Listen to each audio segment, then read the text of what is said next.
Well, the stock market was in bear market territory for most of the day today, down 20% since April of this year until a late rally because of a glimmer of hope that Europe might deal with its debt.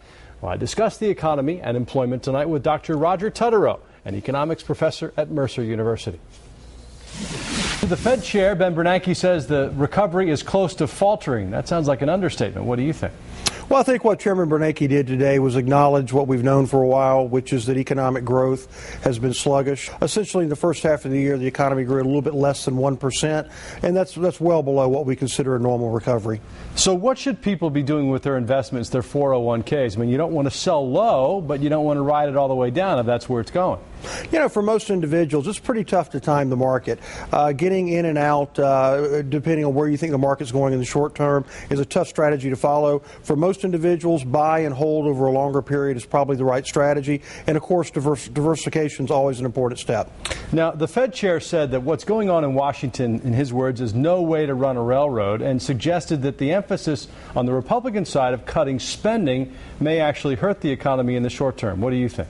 Well, I think what the chairman's advocating is that we not try to balance the budget or close the gap, if you will, immediately by having spending cuts. The old kind of traditional demand side model would say that reductions in government spending could cause some short-term slowing in the economy. But I think that Chairman Bernanke has been clear that he believes in the longer run we have to have more fiscal responsibility in Washington. The Republicans have talked about the danger of printing money and of inflation. He seemed to downplay that.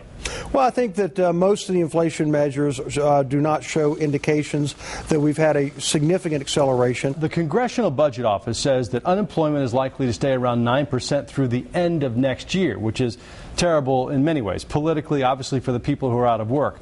Is it possible because of productivity improvements, because of new technologies, even robotics, that 9%, heaven forbid, might be the new normal? Well, hopefully it won't be the new normal. There's no doubt that when we have technological innovation and it increases the productivity of workers, in the short run that could actually lead to fewer workers being hired. But in the long run, those more productive workers are more valuable, and therefore businesses should absorb them. What we need is to have an economy growing faster so that businesses have an incentive to add to payrolls. Right, because companies right now are making a lot of money, sitting on a lot of cash, and not hiring people. How do we change that? Well, they are being relatively profitable, but part of the problem is a lot of that profit has come from cutting costs. And until we start seeing the demand for products rise much faster than they have over the last year, it's hard to make the case for businesses adding employees to their payrolls. But keep in mind, at the end of the day, we lost so many jobs during the Great Recession that it'll be 2014 at the earliest before employment actually gets back to where it was prior to 2008. Well, Roger Tutterow, we appreciate your straight talk as always. Thanks for being here. Nice to be with you, Russ.